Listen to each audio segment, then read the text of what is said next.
انت زوجتك ليه؟ في يوم زي ده؟ لان انا حبيت ان انا اكون اختي موافق لاخت مصر بلدي ان انا بحبها وبنتمي فعلا ليها وبصورها وبحب صورها. هل يمكن تنسى اليوم ده؟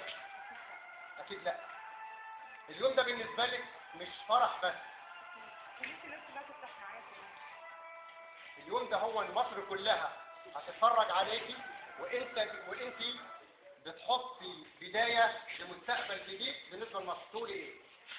ان شاء الله الجاي هيبقى افضل بكتير من اللي فات، يعني هيبقى احسن بكتير ان شاء الله. الامور البلد تستقر، تبقى بدايتنا ان شاء الله فيها استقرار للبلد. كلمه من حضرتك لكل بنات مصر.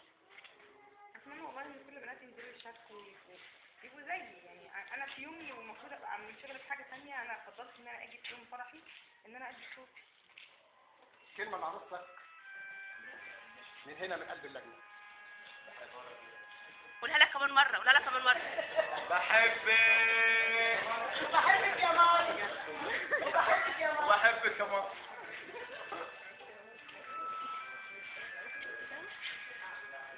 طب عايز اسألك سؤال ممكن؟ تقولي ايه للبنات اللي في سنك والاصغر منك اللي في الجامعات اللي بيخربوا بيكسروا بيقولوا ارهاب، توجهي لهم رسالة تقول لهم ايه؟ احنا اللي بنعمل الحاجات دي، احنا اللي بنجيبها بفلوسها وبنيها. ما ينفعش نبوظ حاجه احنا اللي بنعملها، ما احنا نرجع نصلحها تاني. طب وليه نبهدل وليه نكسر وليه نعمل؟ طب ما احنا ممكن نعترض بس بطريقه سلميه، مش لازم نكسر، مش لازم نبهدل، مش لازم نسلك في بعض اصلا. دي رسالة توجهيها للبنات اللي زيك اللي بيكسروا في الجامعات اللي بيحرقوا. ما ينفعش